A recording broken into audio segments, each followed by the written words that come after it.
Friends, hi, good morning. ఎలా ఉన్నారు? అందరూ బాగున్నారా? నేనైతే బాగున్నానండి. చూడండి, చేపల కర్రీ చేస్తున్నాను. నేను ఇలా చేస్తాను. బాగుండాలని మనస్ఫూర్తిగా కోరుకుంటున్నానండి. చెక్క, లవంగా, నువ్వుల పేస్ట్ అండి అది కూడా వేసి కలిపేసుకున్నాను చక్కగా అన్నీ మెత్తగా. ఇలా ఆయిల్లో ఫ్రై చేసి కూడా కలుపుతాను. నేను ఇలా కూడా చేస్తాను. ఇదొక వెరైటీ. చూడండి ఎలా ఉందో.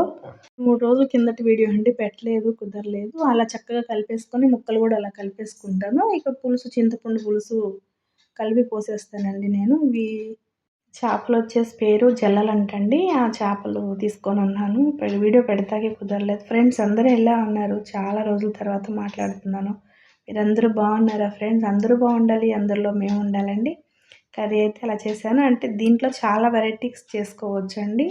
నాకు తెలిసిందంటే మా ఆంధ్ర స్టైల్ కర్రీ అయితే చేపల కర్రీ ఇలా చేస్తాం మేము.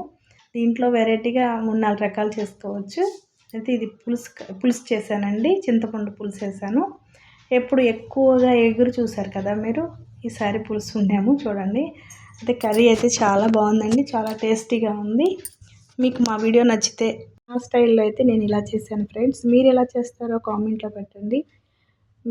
మీకు మా వంట కనుక నచ్చితే లైక్ చేసి కామెంట్ చేయండి, సబ్స్క్రైబ్ చేసుకోండి ఫ్రెండ్స్. చిన్న లైక్ ఇవ్వండి. లైక్ ఇస్తే వీడియో చాలామందికి రీచ్ అవుతుంది. ఇది ఈజీగా చేసుకోవచ్చు, పెద్ద శ్రమ పడాల్సిన అవసరం లేదండి. చేపల కూర తింటే ఎంతో హెల్త్కి మంచిది కదా. మనం ఏదో చికెన్ అనుకుంటాం, చికెన్ తిన్న దానివల్ల మనకేం ప్రయోజనం ఉండదు.